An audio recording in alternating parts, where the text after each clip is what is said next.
Assalamualaikum warahmatullahi wabarakatuh. Halo semuanya, baik lagi dengan saya dalam presentasi kali ini. Perwakilan dari kelompok 8.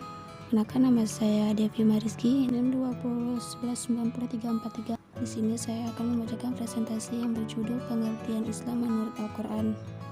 Islam adalah agama yang diturunkan kepada Nabi Muhammad SAW sebagai Nabi dan Rasul terakhir untuk menjadi pedoman hidup seluruh manusia hingga akhir zaman. 1. Al-Quran. Secara etimologi, Al-Quran berasal dari kata qara'a yaqra'u qira'atan atau Quran yang berarti mengumpulkan atau al-jama'u dan menghimpun atau al-dalamu. Sedangkan secara terminologi atau syariat, Al-Quran adalah kalam Allah Ta'ala atau mukjizat yang diturunkan kepada Rasul dan penutup para nabinya. Pengertian agama Islam. Agama Islam adalah agama yang berasal dari Allah, Tuhan pencipta dan pemelihara alam jagat raya ini. Allah mempunyai sifat suci dan absolut, di mana kebenaran dan perintahnya tidak dapat ditolak oleh manusia.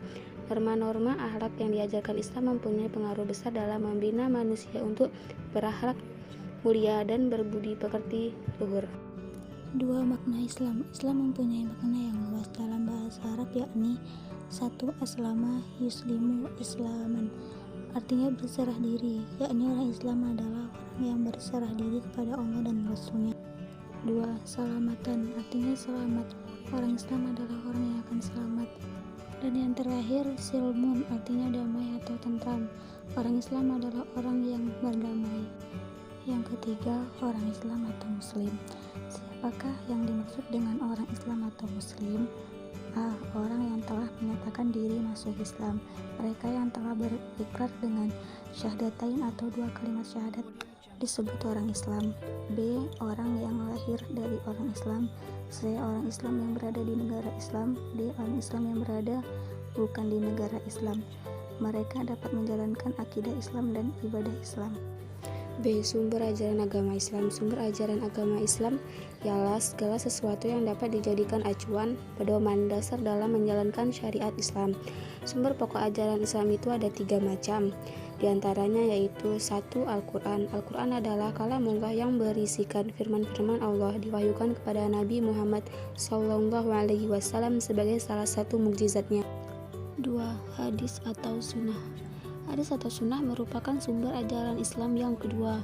Sunnah merupakan kebiasaan yang dilakukan oleh Rasulullah, baik dari segi perkataan, perbuatan maupun ketetapan atau persetujuan Rasulullah terhadap apa yang dilakukan oleh para sahabatnya. Macam-macam hadis atau sunnah. Hadis atau sunnah dilihat dari segi bentuknya, diantaranya 1. Qauliyah, 2. Fi'liyah, 3. Takriyah, 4. Hamiyah.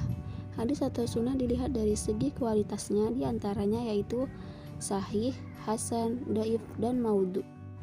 3. Ijtihad. Ijtihad yaitu mengerahkan segala kemampuan berpikir secara maksimal untuk mengeluarkan hukum syar'i dari dalil-dalil syara', yaitu Quran dan hadis.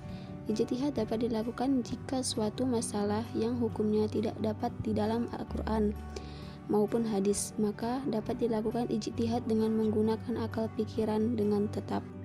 Audio Jungle.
Audio Jungle.